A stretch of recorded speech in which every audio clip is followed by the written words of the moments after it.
Okay, so now we finally come to the end of this long dissertation. Crash course in the deep state, the current problem with the coronavirus agenda that's taking place right now.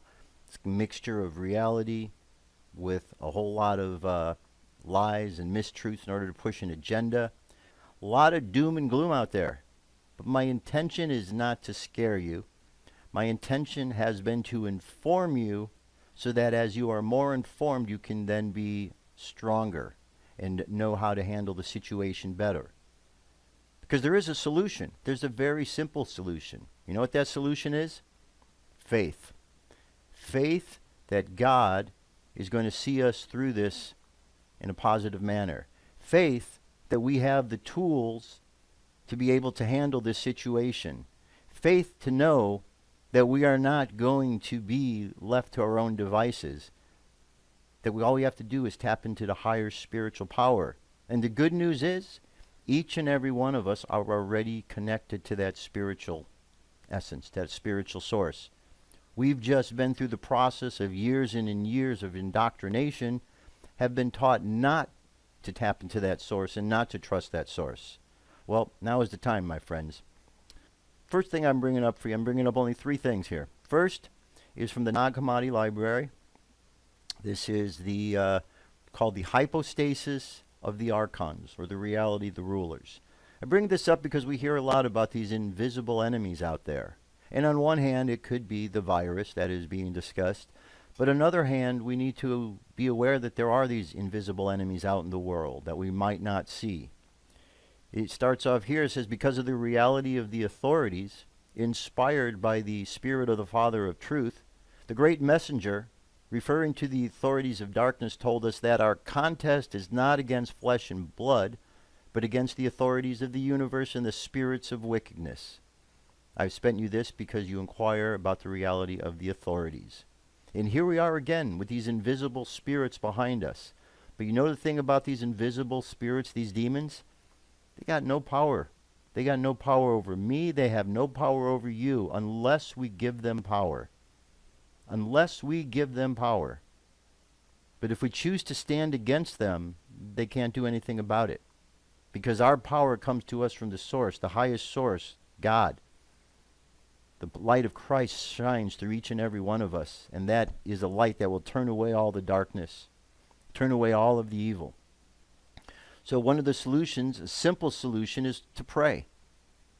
To pray, because prayer helps instill our faith, helps instill within us that remembrance of who we are and how we are connected to the great beyond, to the bigger picture. There's 2 prayers here. One from 2 Chronicles 7:14.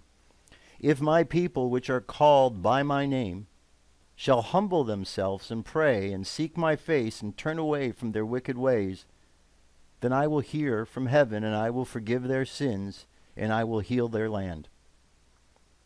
Well, that's a perfect prayer for this time. We have lots of problems. There's a lot of pride going on in our society. The socialist, the communist, the globalist agenda is not interested in God. It's interested in pushing something else. But for those who are truly tapped in and understand their connection to the divine and connection that we all share, then it's important that we remind ourselves to be humble. Remind ourselves to acknowledge that great power that flows through us. And finally is the armor of God.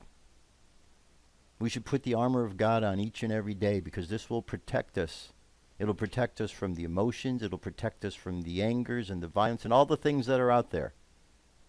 Maybe at first it might just be a simple thought in your mind, just imagining this suit of armor being put around you. But as you get stronger at doing that, you'll actually find yourself feeling stronger, feeling as if there's this invisible force that is around you. This is what it's about. They're not just idle words. These are words of protection that will help us. So that being said, the armor of God. Finally, be strong in the Lord and in his mighty power. Put on the full armor of God so that you can take your stand against the devil's schemes. For our struggle is not against flesh and blood, but against the rulers, against the authorities, against the powers of this dark world, and against the spiritual forces of evil in the heavenly realms. Therefore, put on the full armor of God, so that when that day of evil comes, you may be able to stand your ground. And after you have done everything to stand, stand firm then with the belt of truth buckled around your waist, the breastplate of righteousness in place, and with your feet fitted with the readiness that comes from the gospel of peace. In addition to all of this, take up the shield of faith with which you can extinguish all the flaming arrows of the evil one. Take the helmet of salvation and the sword of the Spirit, which is the word of God, and pray in the Spirit on all occasions, and with all kinds of prayers and requests. With this in mind, be alert, and always keep on praying for all the Lord's people. That's it, my friends. There are problems in the world that we have to deal with, but we're here to deal with them. There isn't any challenge that we can't overcome. It's just up to us. Are we going to follow the path of good, or are we going to follow the path of evil? Are we going to be aware of what these times are bringing? Is this a time when evil is going to thrive, or is this a time where good is going to succeed? What if it's all a matter of what we think up here? What if more people think good thoughts, we'll go the path of good? What if more people think bad thoughts, then we go that direction? What if it's all about our thoughts? Maybe that's why they're working so hard to control people's thoughts and have them continuously thinking about doom and gloom. Well, don't think about doom and gloom, friends. Think about love. Think about God. Think about the Christ light that shines through you, through all of us. We're all in this together. Let's just keep honoring the divinity within us. Let's just keep paying attention. And let's just know that we're all brothers and sisters here. We're not supposed to fight with each other. Even though we have differences of opinions, we're supposed to simply be patient with each other while we wake ourselves up and we all see clearly what is going on, because that is what's intended. Thank you for being here. I know this was a long, long show. They're not all going to be like this, but I wanted to lay it all out, put it in one episode so that you can listen to it, and it's all right here. If you follow the links, this will send you on a great journey, and it will point you in the right direction, and you just go from there. That's it. Thank you very much. I'll talk to you soon. God bless you. Peace. I'm out of here.